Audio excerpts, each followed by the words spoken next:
السلام علیکم ورحمۃ اللہ وبرکاتہ۔ معزز سامعین کرام، پچھلی ویڈیو میں ہم نے دعائے استخارہ ترجمہ کے ساتھ پڑھی تھی اور اس کی فضیلت بیان کی تھی۔ آج انشاءاللہ استخارہ کرنے میں چند اہم باتوں کی وضاحت پیش کی جائے گی۔ تو استخارہ کے لیے نفل پڑھنے میں رات کی یا بعد عشاء کی کوئی قید حدیث پاک میں نہیں ہے، لہٰذا 24 گھنٹے میں سے کسی بھی وقت جو وقت نوافل کی ادائیگی کے لیے ممنوع یا ناجائز نہ ہو، نوافل ادا کر کے دعا کر لے۔ سب سے اہم بات یہ ہے کہ استخارہ خود کریں۔ اکثر لوگ دوسروں سے استخارہ کرواتے ہیں اور عاجزی کے طور پر کہتے ہیں ہم تو گناہ گار ہیں۔ تو عرض یہ ہے کہ دنیا میں تو ہم سب گناہ گار ہیں۔ گناہوں سے بچنے کی کوشش کریں اور توبہ کریں، آئندہ گناہ نہ کرنے کا پکا ارادہ کریں۔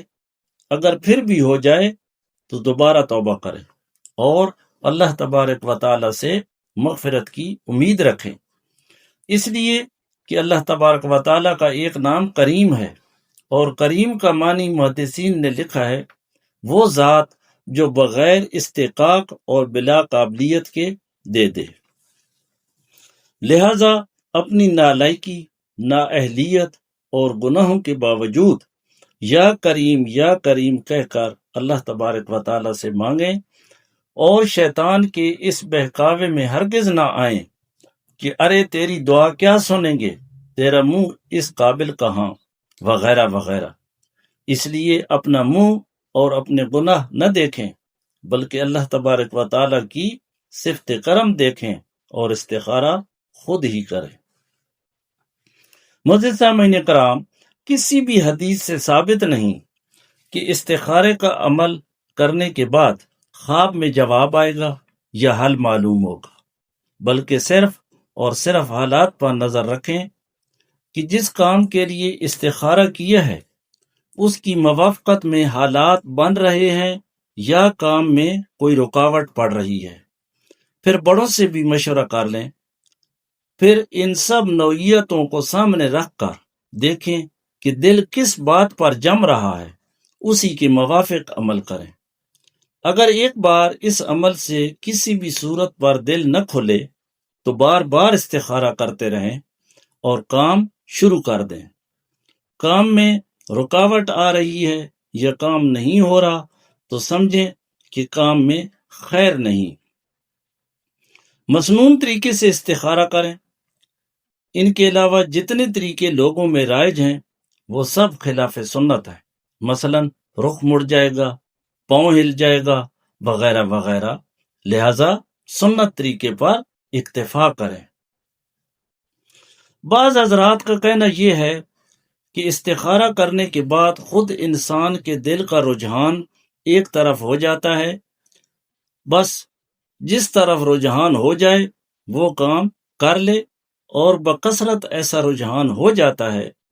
لیکن بالفرض اگر کسی ایک طرف دل میں رجحان نہ بھی ہو بلکہ دل میں کشمکش موجود ہو تو بھی استخارہ کا مقصد پھر بھی حاصل ہے، اس لیے کہ بندہ کے استخارہ کرنے کے بعد اللہ تبارک و تعالی وہی کرتے ہیں جو اس کے حق میں بہتر ہوتا ہے۔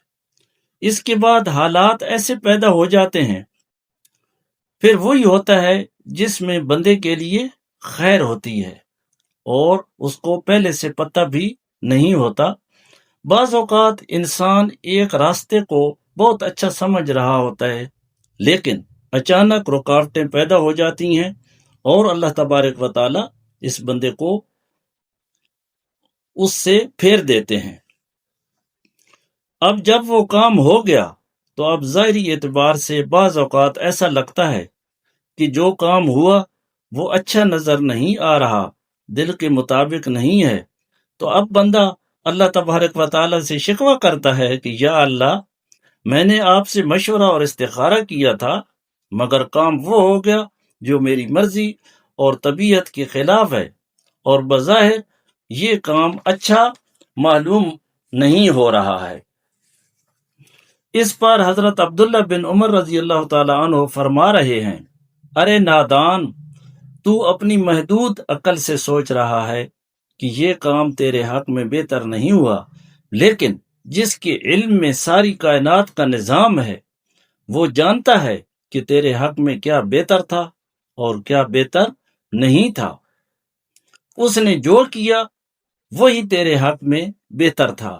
بعض اوقات دنیا میں تجھے پتہ چل جائے گا کہ تیرے حق میں کیا بہتر تھا، اور بعض اوقات پوری زندگی میں کبھی پتہ نہیں چلے گا۔ جب آخرت میں پہنچے گا تب وہاں جا کر پتہ چلے گا کہ واقعتاً یہی میرے لیے بہتر تھا۔ اسی طرح یہ بھی خیال رہے کہ استخارہ کے ساتھ مشورہ کا بھی اہتمام ہو۔ مشورہ استخارہ سے بھی زیادہ اہم ہے۔ دیندار، تجربہ کار، رازدار لوگوں سے مشورہ ضرور کریے۔ جس قسم کا کام ہو تو اس فن اور اس شعبہ کے ماہر لوگوں سے بھی مشورہ ضرور کر لیں۔ جزاکم اللہ خیرا کثیر۔